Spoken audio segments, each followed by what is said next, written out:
Hi friends, ഇന്നത്തെ വീഡിയോയിൽ Messi ആയിട്ടുള്ള സിൽക്ക് ത്രെഡ് എങ്ങനെ വളരെ നീറ്റായിട്ട് ഓർഗനൈസ് ചെയ്യാമെന്നാണ് നമ്മുടെ ഈ ഒരു വീഡിയോയിൽ കാണിക്കുന്നത്. സിൽക്ക് ത്രെഡ് ഹാൻഡിൽ ചെയ്യുന്ന ഓരോരുത്തരും ഫേസ് ചെയ്യുന്ന ഒരു പ്രധാന പ്രശ്നമാണിത്. എന്തെന്നാൽ ഒന്നെടുത്താൽ അതിൻ്റെ കൂടെ എല്ലാം അങ്ങ് കുരുങ്ങുന്ന ഒരവസ്ഥ. ഇത് എങ്ങനെയാണ് നമുക്കൊന്ന് ഓർഗനൈസ് ചെയ്യുക, അതിനുള്ള കുഞ്ഞു കുഞ്ഞു ടിപ്സും അതുപോലെ കുറച്ച് ട്രിക്സുമാണ് ഞാൻ ഈ ഒരു വീഡിയോയിൽ കാണിക്കുന്നത്. അതുപോലെ തന്നെ സിൽക്ക് ത്രെഡ് ഉപയോഗിക്കുമ്പോൾ നമ്മൾ ശ്രദ്ധിക്കേണ്ട കുറച്ച് കാര്യങ്ങളും.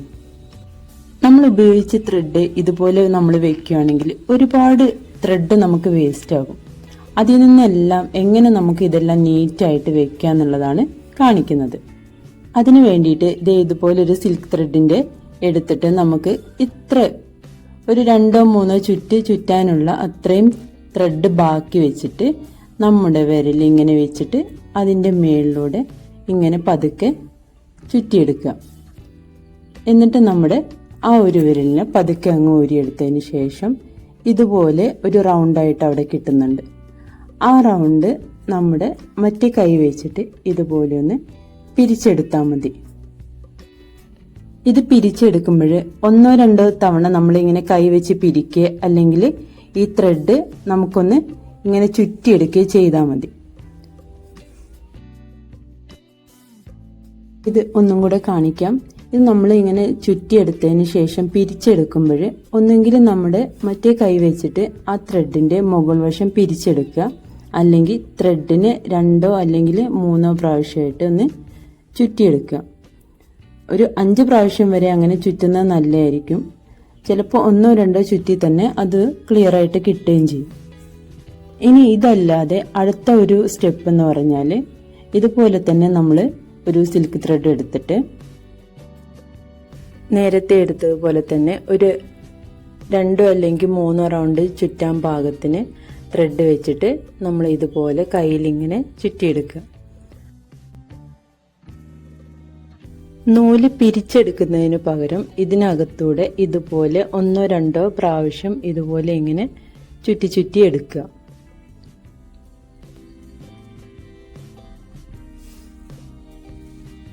എന്നിട്ട് ആ ത്രെഡിന്റെ അറ്റം പിടിച്ച് ഇതുപോലെ പതുക്കെ വലിച്ച് ഒന്ന് ടൈറ്റ് ചെയ്യുക.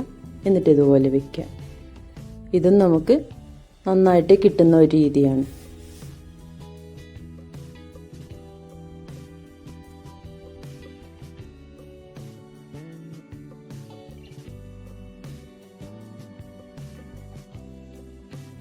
ഇപ്പം ത്രെഡ് എല്ലാം തന്നെ അതുപോലെ ചുറ്റി നമ്മൾ നന്നായിട്ട് എടുത്ത് വെച്ചിട്ടുണ്ട്. ഇനി നമുക്ക് ഇതെല്ലാം ഒരു ബോക്സിൽ ഒന്ന് അടുക്കി വെക്കാം. അപ്പോൾ അടുക്കി വെക്കുമ്പോൾ നമ്മൾ എന്തൊക്കെ കാര്യങ്ങളൊന്ന് ശ്രദ്ധിക്കേണ്ടതെന്നും കൂടെ പറഞ്ഞുതരാം.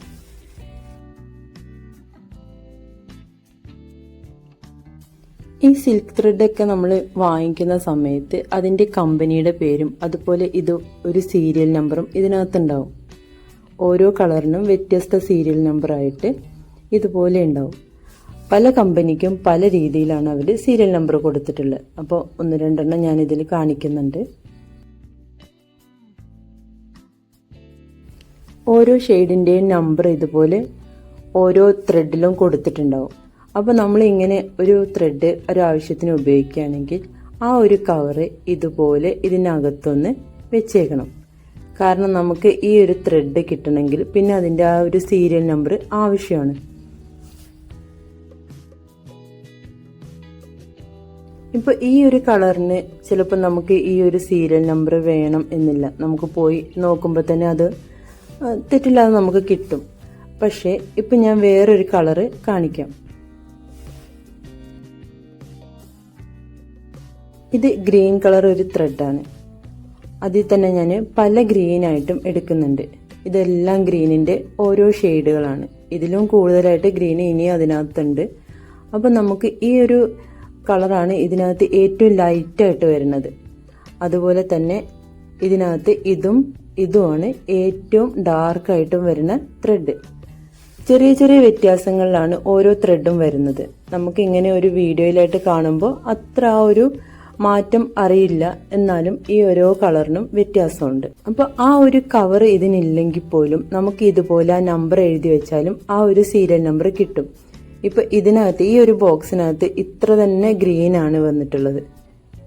ഈ ഒരു ഗ്രീൻ എല്ലാം തന്നെ ഓരോ ഷെയ്ഡുകളാണ്. അപ്പൊ ഈ ഒരു ഷെയ്ഡ് തന്നെ നമുക്ക് കറക്റ്റ് വേണമെന്നാണെങ്കിൽ ഇതുപോലെ നമ്മൾ നമ്പർ എഴുതി വെക്കുക, അല്ലെങ്കിൽ ആ ഒരു കവർ അതിനകത്ത് ഇൻസേർട്ട് ചെയ്യുക ചെയ്യാം. ഇനി നമ്മൾ എല്ലാം ചെയ്തു വെച്ചിരിക്കുന്ന ആ ഒരു സിൽക്ക് ത്രെഡാണ് ഞാൻ ഇനി കാണിക്കുന്നത്.